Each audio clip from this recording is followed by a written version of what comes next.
Welcome to Fearless Conversations, a podcast by free thinkers of the world. The content within this episode is intended for mature audiences only. Hi, welcome to Fearless Conversations. I'm Euge, co-host of Mariano, Descalzi. And today we are with a lovely guest that I love with all my heart. Alejandro has an upper-class traditional upbringing. This is only one part of his life and doesn't define him. He's overcome many challenges and accomplished even more achievements. He learned and discovered his own definition of success. He's learned his own way to enjoy life, love, and sex. From selling empanadas to closing a huge deal with an internationally recognized entertainment company, while always being kind and lovable, Alejandro continues to grow while never quitting his dreams. Welcome, Ale. Welcome, Ale. Thank you. Thank you so much. That was a very nice intro. Thank you. Well, you're very nice, so we needed to write an introduction that was worthy of you. Thank you so much. Thanks for joining us. We are very honored. It's a new experience for me, the podcast thing. So I'm excited. First of all, let's share with our audience that Ale is an actor, singer, a singing coach. What else could we add to that list of definitions? I think you said it perfectly because I've studied, ever since I was very young, I think I defined myself as a singer first, because that's what I always loved to do when I was very, very, very little. That's what I remember the most. But, singing comes with acting also and performing. So it came hand by hand. And then I was very fortunate in the school that I went to my whole life. It had a very big, they made a very good importance for arts and for musical comedy. And I had an amazing coach, a very well-known coach, which I'm still working for today, Peter McFarlane. And I had always a stage on which to perform. So I was very lucky in that sense. I see myself as I was a very lucky kid. And so yeah, singer, actor, and I started teaching around 2011, 2012. So now I'm like, I think it's very important, especially in Argentina. I don't know around the world, but in this country, which is very hard, it's a hard country to be an actor and in musical comedy. And I found teaching a way of having a normal, steady income, which I find necessary. Some people like to, go casting by casting and work job by job. But I'm a very routine person. And I like having my income from at least from February to December, which I can rest and sleep in peace. But with that, I have fortunately a lot of jobs. I'm a singer for I record songs for animated series. I sing with a band. I have a group. We sing for weddings, which is beautiful. In high season, that's a regular job every Saturday, and that's amazing because I do it with friends also. I'm very lucky in being in some productions, musical comedy wise. Right now, I'm in a very important one in my life. I've been in that play for 3 years now, and it's very well known in the musical comedy here in Argentina. It's an original called La Desgracia, The Disgrace, and it's very funny, and I recommend it highly. I think we're coming back for 2023. It's not confirmed yet, but I hope so. Sorry if my English is not that amazing every once in a while, but I'll do my best. You had a very traditional upbringing. Would you like to share a little bit about that? Yeah, both my parents are religious. My whole family is Catholic, and I've went to church since I can remember till 18 years old when I came out. It had nothing to do with that. It was just a way of, I'm going to be honest, I have nothing against religion. It's just, I got bored. I got bored in church. I never listened to the priest. I only sang the songs, which I love, and I still love the songs. I think the music in Catholic music is very beautiful, but it was never my thing. And as soon as I came out, I was like, okay, religion says that I'm a sin, so I'm out. Yeah, cool. At least back then. I know it's evolving and everything is evolving, but back then, you know, it was very clear. If you, oh well, I never talked about this in the podcast, but I'm gay. I'm openly gay. I'm very happy, and I've been openly gay since since I was 18 years old, and very happy. I'm a very happy gay person. I still choose it, and I don't think it's. I think it's a choice to live it, to live as a gay person, but I don't feel that it's a choice. It's something that happens to you, and it's, in my case, it's feelings, it's emotions, and that's what it is. And you can either hide or you can, it's an attraction, right? It's attraction. You're attracted more 100%. to guys 100%. than to women. It's physical. I think it's physical, and then you can fall in love or whatever. But I feel like you're a teenager, you go through puberty, and some people like kissing girls, some people like kissing boys, and that's just what it is for me. But yeah, it was a very religious family, but not insanely about like talking about God and dinner at dinner. But it was like tradition. You go to church on Sundays, and faith is really good, and that was it. It was kind of like, how did you, was it hard to make the decision to come out, and how did you come out? I was very lucky, I think, because I was kind of the obvious kid when I was at school. I always had a very female side of myself. So I always used to play with girls. I used to want to play with Barbies when I was very young. I used to like things that other boys didn't like. And when I was very young, very, you can start to, you know, you go to puberty, and you know that boys are watching porn when you're like 12, 13 years old. And not me, but yeah. well, in my case, we did. And well, I went to a very open school, even though I had a religious upbringing. My school was not religious. It was like I had Catholic friends, Jewish friends, atheists, like that didn't believe in anything. It was more primarily educational and success. It was a very success-driven school, which can be either good or bad. But when I started to experience porn and, you know, knowing yourself, I used to download a men's pictures. That's what I instantly went to without even thinking about it. I was very young. But then you start seeing what the other friends are doing, and they're watching Pamela Anderson, and you're like, oh, I think I'm in the wrong. Because back then you didn't even talk about it. It was like 1999, 1997. We didn't even have in TV, the only thing that I was able to watch, because I had cable, I could watch Will and Grace, which is a very famous TV show in the States. But that was the only thing I could watch like legally and have fun with two gay guys in the show. All the rest, and even that show was mainly like, okay, there are two gay guys, and one is very flamboyant and one is very manly, and like I was very young, so we didn't have that much exposure to it. But I was very lucky because when I had a girlfriend, which is still my friend, very, very close friend of mine, which I adore. She lives abroad now, but she was my only girlfriend when I was in my last year of high school. And that's when I went through all my doubts, because I knew something was, now I don't say wrong, but back then I thought it was wrong.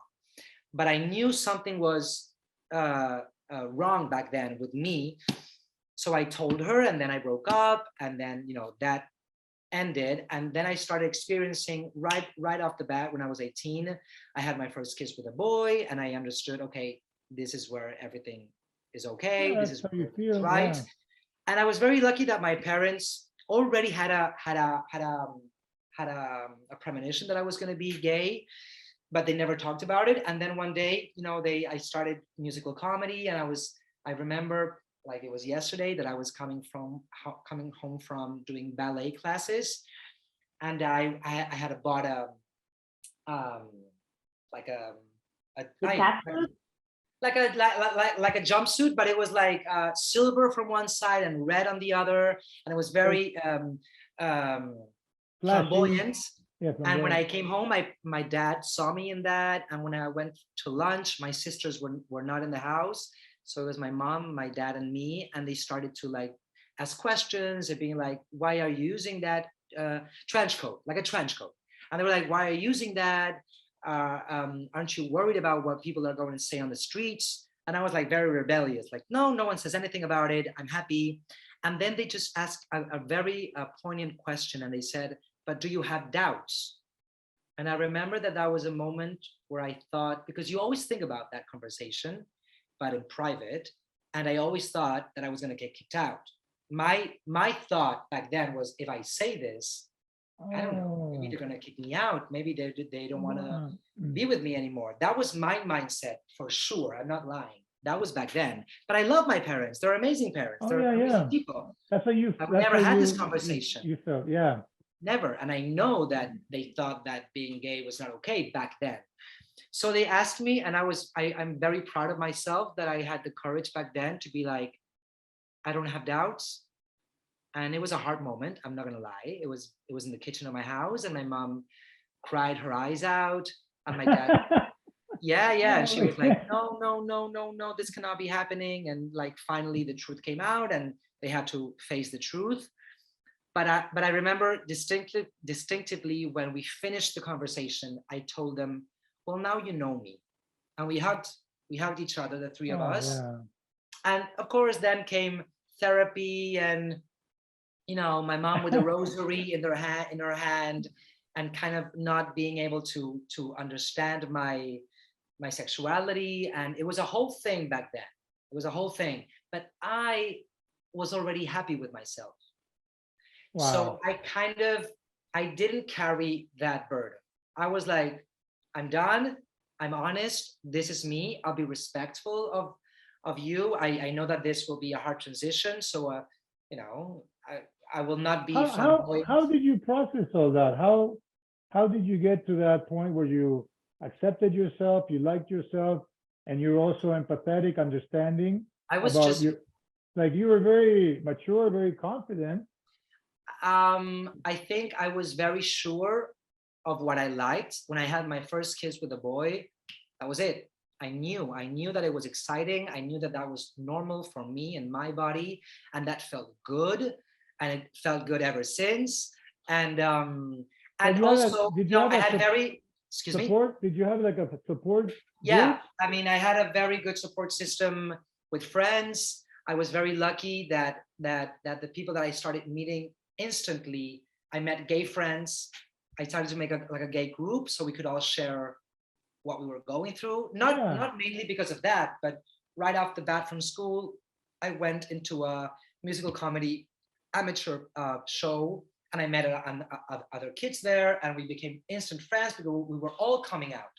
So we were experiencing the same thing. So then you could go and cry to them. Yeah, but and share stories. I remember that time as being very fun. And as I said, I tried not to carry the burden of my parents. And I was always respectful and I was like, look, now is your time to process what I've been processing for the last 10 years. Yeah. Good luck. And times changed in many ways. I imagine the dating world in the gay scene must have been really tricky before dating apps. What do you think? Well, this also happened to heterosexual dating world, no? I feel like dating apps have come to make it easier to connect with people. But how was your experience with that? Okay. When I was very young, from like 18 till 27, I was never in any, in the gay community, I remember distinctly the platform called Manhunt. I will clarify this. I think that the gay community is a very open community, and they enjoy sex in a way that I feel other communities are not as able to do it in the way that we do, and I'll explain why. Because till I was 27, I think 28, I was never in an app or anything, because there were no apps also, like when I was 18 or 19. It was more like internet platforms, like OkCupid, like things like that. Oh, yeah. And I remember that I was a very kind of insecure person when I was starting my adult life. I didn't like how I looked like, and I was very shy. But when I was young, I didn't date that much. I had a boyfriend when I was 22, but because I met him in a musical comedy that I did, and I did it with that girl over there, and we had a lot of fun with Euge. But dating back then was not that good for me. But then I got into Grindr, which is a very popular gay app. But that's not like Tinder, because Grindr is more like, okay, we're gonna meet, I'm gonna have fun physically, and then if something more happens, then welcome. But that's, everyone goes in that app and you can find whatever you want. But in my experience, it was more of knowing yourself physically and sexually. And I'm the kind of person who just likes to have fun, a lot of fun. But I tried Tinder once or twice, but I just like to go straight ahead, have some fun, and then if you want to have a drink, we'll have the drink. But my experience is good. I'm actually very happy because I've met people from all around the world. I had so much fun. You meet people in a very fun way, non-judgmental. I was very lucky because all the people I've ever met were, I've never felt unsafe. I've never felt in danger, and I always had fun. And I feel like you have to go through some steps to ensure that safety, like, okay, so give me your Instagram and show me more pictures, and what do you enjoy and what do you like? I think the gay community, and I don't speak for everyone, I speak for myself, but I feel like communication is the best. I feel like with age comes more self-knowing of, like, you know yourself more and you know what you want. And even in dating, like, I know what I want, I know what I don't want. When you go through relationships, you kind of learn from that.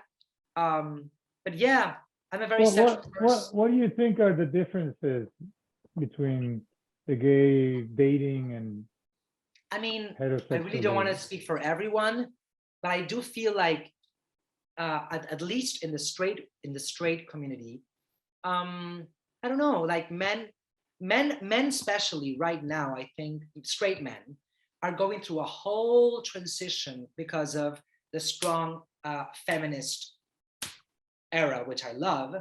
Things are changing dramatically. So men have to be very careful in what they say and how they treat women, because even though some women like to be yelled at the street and want to feel, hey, you're a sex bomb. Some women like it, but a lot of women don't.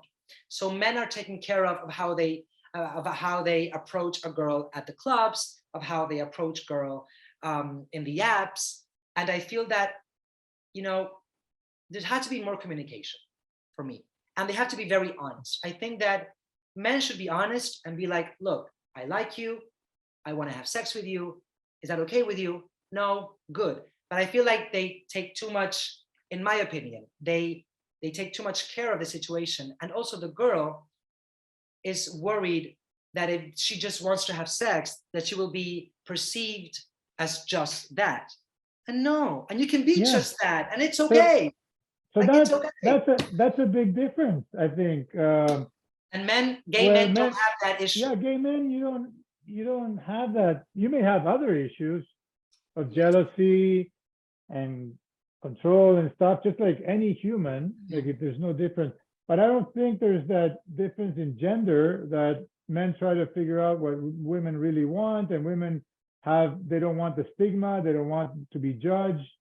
It's a shame, because I feel that they should just talk.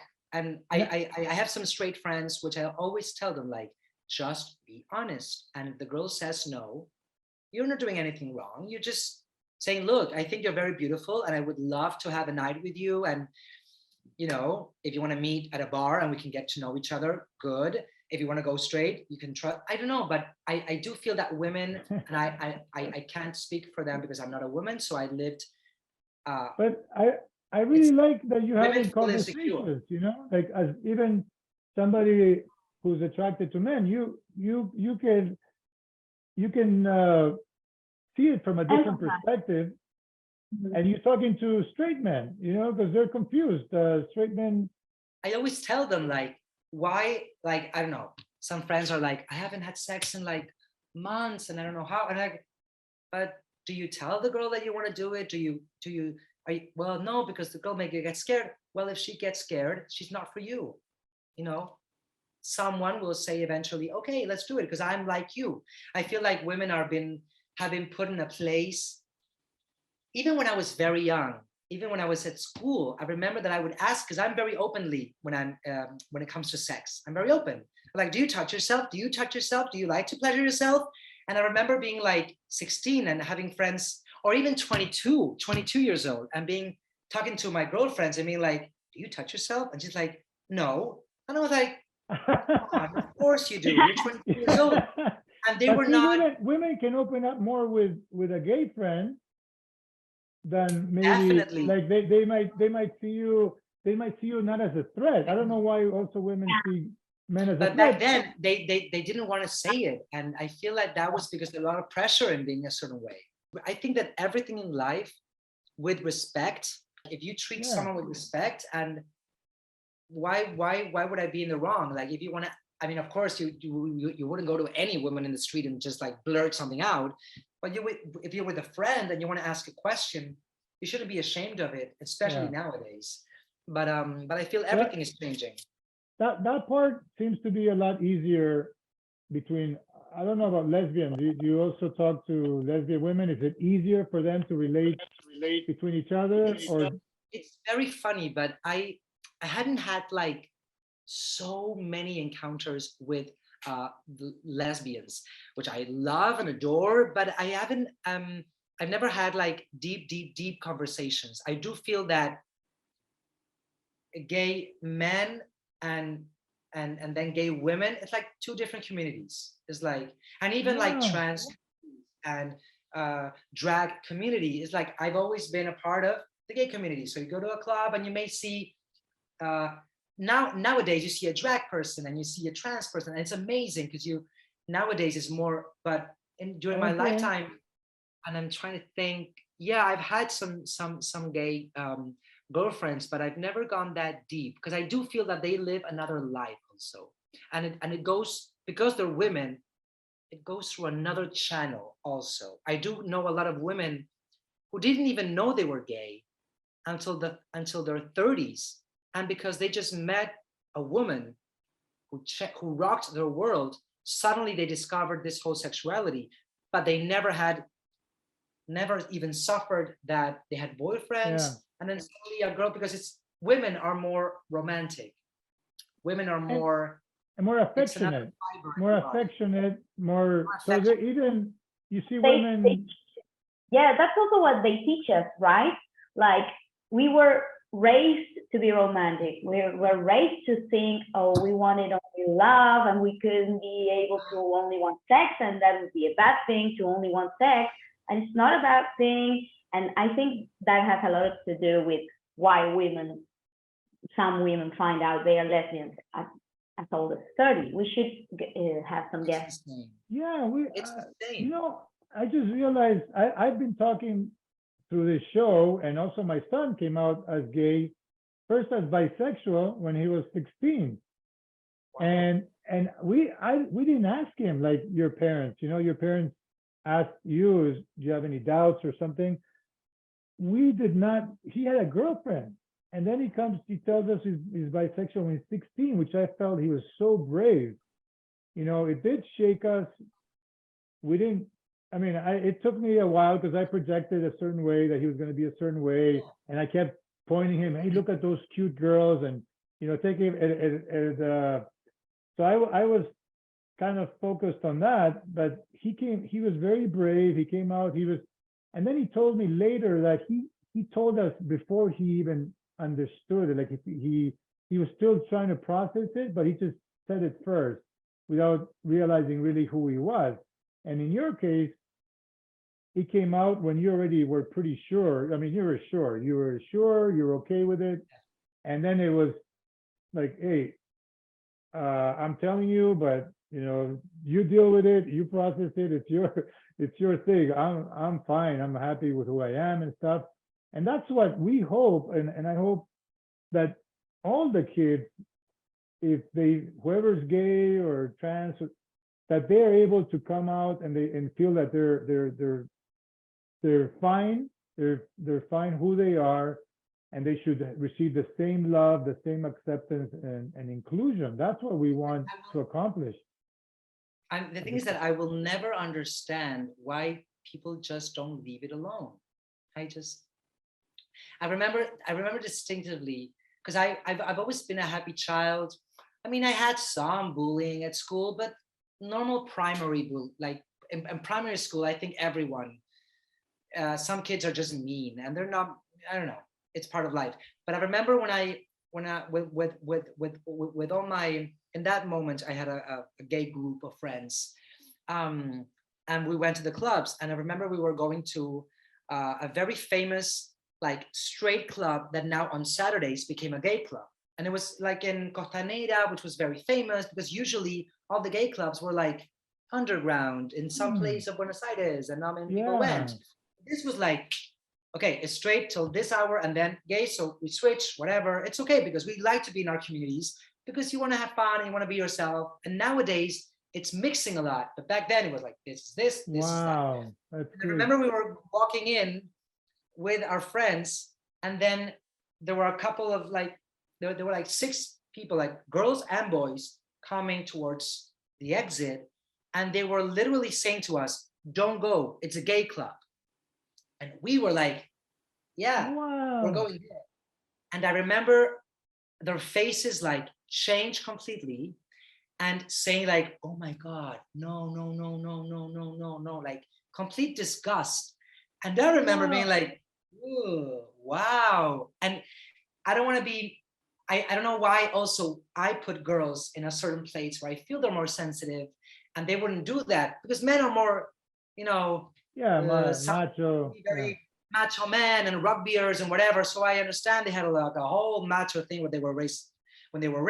But women, I always thought of them as like my friends, my allies. Yeah. And girls were disgusted by us. And I remember that was a moment of like, wow, some people are like in another complete.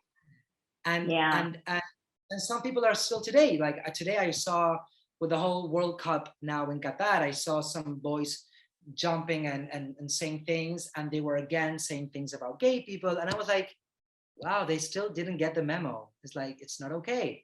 It's not okay. I approach it from my own biases because we're kind of programmed, especially my generation. Now it's changing and changing. And it's true that my kids, they have, in the United States, they have friends who are Muslims, who are Jewish, who are atheists, who are Black, who are gay, who are bisexual. Stuff that I did not experience. I had a very similar type of group, and I didn't have any gay friends, I didn't have any Black friends, I didn't have any Jewish friends, I didn't have, and now I am opening up to this world and just connecting on a human level. That, wow, who are you as a person? And that you're kind, you're caring, you want to do good things with your art and singing and stuff. That's it. That's, we do want to get to that point where sex doesn't matter, and we can go dancing between gays and non-gays. I mean, it's going to get to a point where that doesn't even come up. We don't. Because nowadays, even I had the experience of like going to parties, and I'm so happily astonished of some straight guys just being very free, and if they want to kiss a boy, they're not thinking too much about it. They're just experiencing whatever comes up, because girls do it. I do feel that girls during my whole time always used to go, like girlfriends always used to go by the hand, or they can rest in each other's, I don't know, when we were like in sports, and girls were always together and they were laying on top of each other, and they were never judged. They were never judged as being very affectionate to each other. And if they give a little kiss, it's fine. You're not a lesbian, you're just a girl. And I feel men have had so much pressure on being men. And men cannot be holding hands if they're straight. Men cannot be wearing a dress. That's weird. And I feel that that is slowly changing in some areas and groups. And I do feel that it should change, because we're all the same. We're all just human beings and affectionate. One of the topics we have on our list is monogamy, and what do you think about it? I have a lot of opinions about it. Well, actually, when I was talking about how religion played such a huge thing in the world, it's because I do feel that people have been raised to think that that's the only way. Like, man and a woman joined in marriage, procreate, and that's it. And I do feel so bad for such a generation who got divorced because they just didn't find another way to make that couple, that marriage work till the end, about having options. Because I do feel that nowadays, everything is being, everyone talks about this more. I went through monogamy and I went through an open relationship, and I'm open at the idea of each couple to their own. Like, each couple can create their own rules and their own ways of just going through a relationship, which is not easy. And some people are more sexual, some people are not. I know gay friends who have been together for 12 years and they've never been with anyone else. They like monogamy, it works for them. They wouldn't change it because they just don't feel as comfortable. Good. In my case, my last boyfriend, I met him. He communicated with me the way that he wanted to have a relationship, and he was very honest about it. And I feel that honesty is the best way. So he always gave me the choice of, okay, if you want to have an open relationship, then let me think about it. And so I thought about it. It did click with me back then that was the best thing in my journey, like 5 years ago. And then we went through the whole dynamic of good things, bad things, because monogamy is not easy. Open relationships are not easy. Doing threesomes is not easy. There's a whole thing with couples that go through, but I do feel that it's changing, and divorce is not a bad word. I think it's a good word. It just means you're just ready to let go of something to follow your path, and the other person is ready to follow that path. And it's not a bad word. Separating is not a bad word, because when you separate from someone, instantly the other person is like, are you okay? It's like, yeah, I'm good. Or you cannot be good, but you can be okay, because separating with someone can be hurtful, but it's also good for you because you're not choosing that person anymore, or that person doesn't choose you. And why would I be with someone who doesn't choose me?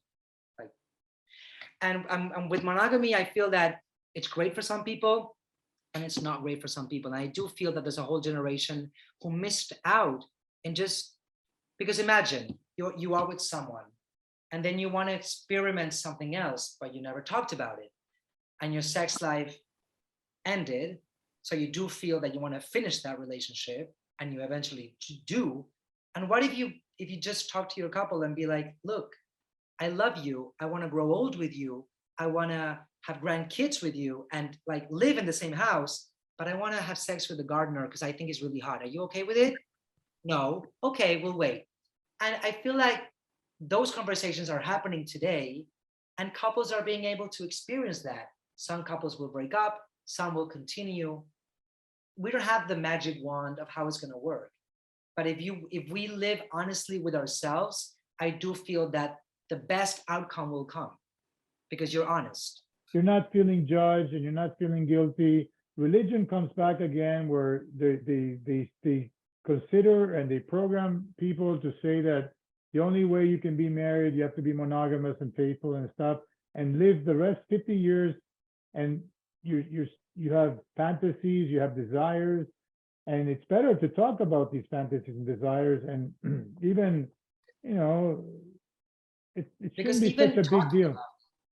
Even talking about it just opens a whole thing in the couple. Maybe you do not do anything about it, but maybe just the fantasy of talking to your husband or wife or partner or whatever, and just saying what your fantasy is, it may lit up something in the other one, and then your sex life can suddenly turn up again. Yeah. And even like 5 years ago, 6 years ago, when I started this kind of relationship, I broke up a year and a half, 2 years ago, but it started like 5 years ago. And when I started it, it was new for me, and I I hadn't had that many conversations about it. And I'm a very open person. And I remember talking to friends back then, and they being not in a bad way, but a little bit judgmental, like, are you sure? Why are you doing this? This is weird. Why? Da, da, da, da, da. And now these people are starting to talk maybe to Yeah. their spouses or to their boyfriends, because talking about it, suddenly it becomes normal, and suddenly you want to try it and you want to feel. And I think that's amazing. That's why I like talking about it. It's okay to be monogamous because you feel it, but not because you think you're going to go to hell or you're going to be guilty, feel guilty. That type of relationship where you can't even express desires, or you think somebody else is attractive, and that's not healthy for me. I don't think. Even now, because when I finished my last relationship, I remember saying, okay, now I will only want open relationships. This is who I am. I love it. And then as time went on, and I started to reflect on that relationship and reflect of how it went and my life, and right now, suddenly I'm like, I could go for monogamy right now. I'm interested. I would like, because I was very jealous when I was in that relationship, and it was something I struggled with, and he was not at all. So it was hard. And I remember kind of wanting the other person to say to me, like, no, let's be just the two of us. Sometimes I really wanted that conversation, because it was getting out of hands. Let's just say that I was getting out of hand. It was because I'm a very, because you're experimenting, and when there are no rules, okay, like hell breaks loose sometimes. And sometimes I do need some rules to kind of settle. And now I would like maybe to try monogamy. You never know. Like, I just feel that it just depends on who you're with. If you're with someone who you feel completely comfortable, and the conversation feels completely natural, and you want to have an open relationship, and it feels easy in my body and it feels peaceful in my body, then let's go for it. But I learned that if I have something in my body that doesn't feel right, because it's physical, love is physical. That's why I feel like romantic relationships are very hard, because we get into this physical thing where you feel physical things. Like if your wife or your husband does something that makes you that hurts you, it hurts really bad. Not like a normal maybe friendship where you just talk and you'll be like, hey, I didn't like this. Okay, blah, blah, blah, blah. When you are with someone and you love that person, it becomes physical, and it's draining. And if you fight, it becomes a very hard fight. And when you love, it's extreme love. Love is love. And that's the only thing that's important. You can have 4 mothers, and that kid will be happy if those 4 mothers love that kid. Yeah, he may get bullied a little bit. Who hasn't? Like, you don't have to be scared of that. If you give love in the house, if you teach that little person that this is the way that you're loved, and that you're smart, and that you're encouraged, then they will teach you to, say no to bullies. Well, but the bullying is when people perceive that you should be a certain way, that you should have a mother and a father, and you should have this type, and if you're a little bit different, then you're vulnerable to bullying. But if we talk about it and we say, no, we have to accept whatever works, and whatever the support and affection and love, then we don't have to do it the traditional way, because there's a lot of traditional marriages and parents who are disaster. They should have never been parents, and it's full of hate and abuse and stuff. So the mother-father thing is not the solution. It's really about. Some people are really not fit to be parents, and that can also happen with. I'm not saying that every gay person will be a good parent. Like, they're just going to try. And I feel that the important thing is just to allow everyone to be able to have the life they want. Stop putting like the laws. And I do feel this very strongly about this. I feel that the people who are signing all the laws are still people in their 80s. So I feel that when that generation, unfortunately, of course, passes on, I think that other people will be able to get into those congresses and Yeah. sign those laws with another mind. We're still governed by people who have another mind. So a lot of things politically and Yeah, this is not to social. separate also the religion and politics, you know, the government religion, you know, if that helps you and gives you faith and stuff, but don't impose your religious views into all of society and how people should behave and how they should get married and how relationships, and that's changing, you know. Are you at that point where you can have these conversations with straight friends, like you can straight guy friends, like are you at that same level now where you feel totally comfortable, totally acceptable, and you enjoy the same time with a gay guy and you enjoy the same time with a straight guy? Yeah. I The love other that. day, I love that because it took me a while. You know, I would avoid gay guys. I would avoid them. And now we had a friend who was dating, and we kept introducing him friends, you know, girlfriends. Who he was a cute guy, he's successful, you know, all the single women wanted to catch the guy. So we tried to introduce him, but he wasn't clicking. And finally, he came out like when he was 40 years old. At 40, well, yeah, he didn't want to admit it and stuff. Now we went to his wedding. His husband is we love you know, we go all the time, we get together, and I love those conversations, because it's true, when we talk to both of them, they don't have the same repressions or taboos about monogamy and about the marriage. You know, it's like we talk very openly about sex and fantasies and stuff like that. And I go, wow, it's such a relief. It's a huge, I am like, you know, drowning in the bullshit, so much bullshit with how a relationship should be, and you can't talk about this or that. So I feel like it's good that, you know, straight men can talk to gay men, because we can learn a lot together, right? yeah, it doesn't happen, of course, in every single environment. But just the other day, we were in the car with some of friends who I work with, and I always like to talk about sex because I think it's very fun. So I always put it in the conversation, and they know it, and they're like, "Here you go again." And then suddenly you see like a straight girl, straight boy, and everyone like, "Well, I have one," and they're starting to open up, and they're learning from we're all learning from each other, and then that person is and should I do that? And I'm like, "Yeah, you should." And then it's like, and I feel that is good, but you do have to have people like me sometimes getting it out there. Yeah. Some people just don't get comfortable in making that conversation, but I'm very open in that way.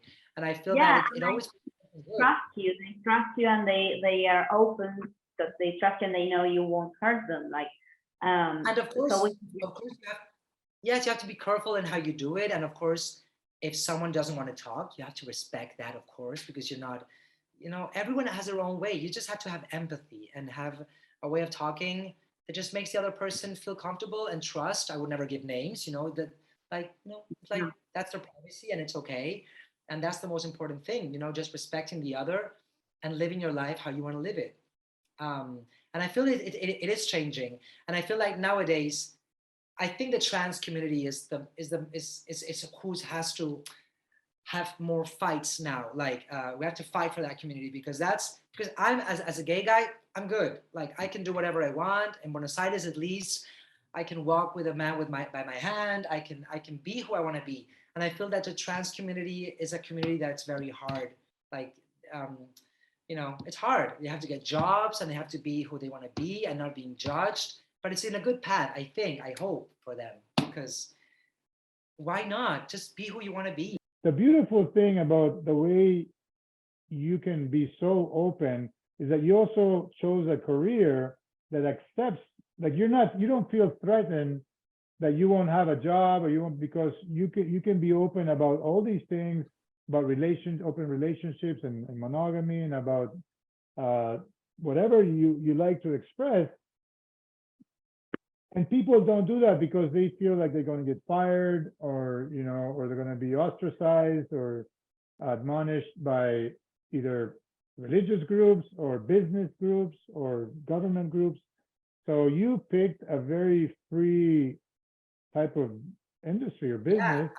I even have friends back then that, yeah, it was completely different, who work in economics and banks, and no, they didn't say anything for years and years and years. And I always thought like, wow, that must be so weird, not being able to just, I don't know, who you're with Paul, whatever, and had to lie and be like, no, I'm single, but they know the pictures they're saying on Facebook are of a guy, but you cannot.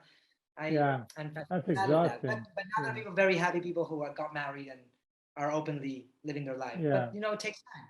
But I think this is very helpful.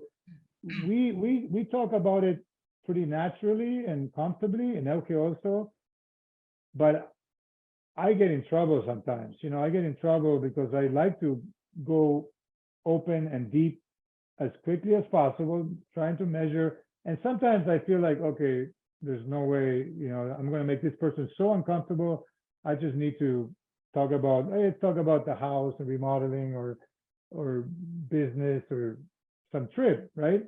But you don't really get to know the person if you don't go to that deeper level. So you're just kind of passing time, and which is not my thing. And the more we talk about this openly, it's going to go through social media and stuff. And people realize, oh, wow, that's pretty cool. We can talk about it like that. I feel it helps to open up everybody. Yeah. So that's Yeah. cool.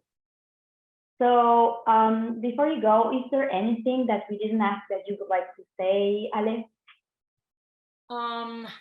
No, actually, because I think we had a conversation before doing the podcast of things that we may talk about, and I think we covered it all. I think it's just live your life how you want to live it. Be respectful to other people, and don't be ashamed in being yourself. If being yourself is a quiet, conservative person, good. If you're open and you want to live life openly and have fun, just take care of yourself, do it wisely, and like inform yourself and just live life happily. I think you should be who you want to be, and don't be scared of saying the truth, because the truth always prevails, and that's always the truth. Like lying Oh, to yeah. yourself is not going to go anywhere. Like just being true to yourself, it's going to get you good things, I think. That's great. Thank you so much for joining us today. Mariano, you want to say something else, or have you Well, your last? yeah, I just feel like, there's so much in common, in these beliefs, and you make it sound so easy. You make it sound so simple and easy. But I've run into some here in the U.S. There is a very strong conservative movement. There's all these forces going left and right, and it's a battle. And my son feels it a lot more. He's very anxious about it. And as a father, it's one of the things that pains me the most, that he lives with this anxiety of losing his rights and losing the equality. And there are movements that are taking women's rights and they're going backwards in advancements here in the U.S. It's crazy because of the religious groups are so strong and they're infiltrating in government. But when I talk openly about this with different religious groups, it's tough. And so even though I completely agree about being open, respectful, so okay, and I'm going to finish, but the tough part for me is to be able to challenge the status quo, challenge these traditional discrimination or discriminatory views, but do it in a respectful way.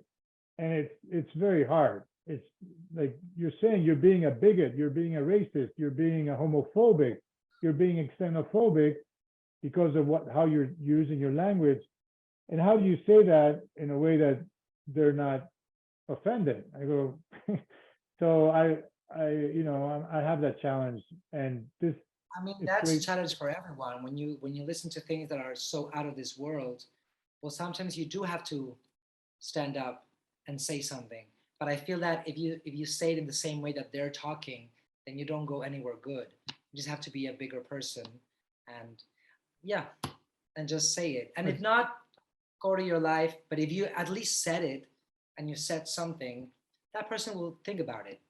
Yeah, I agree with both of you. It's so important to have these type of conversations, and I think like it's so great to find people like you, Ale, that are so open and that you have accomplished so much, and you have overcome so many challenges. So it's really nice to have you sharing and your experiences and all your life with us. So thank you for joining us. Okay, so don't forget to follow Ale Justi on Instagram if you wanna get in touch. Also, Ale is a singer, and we will definitely do another episode about your singing career. I would love to ask you to sing one line right now, if you could. Smile, though your heart is aching. Smile, even though it's breaking. When there are clouds in the sky, you'll get by. If you smile through your fears and sorrows, just smile and maybe tomorrow you'll see the sun come shining through if you just smile. Bravo. That was awesome. Always smile. That part without the back music, that's good. It sounded really good. Thank You're you so so much. talented. So thanks for joining us for Fearless Conversations. Don't forget to follow Ale Justi, us on Instagram, Free Thinkers World. We are on Instagram and our YouTube channel. Yeah. So thanks and see you next time. Thank you so much. Bye-bye. Thank you. This is the end of our episode. Don't forget to like and subscribe. See you next time.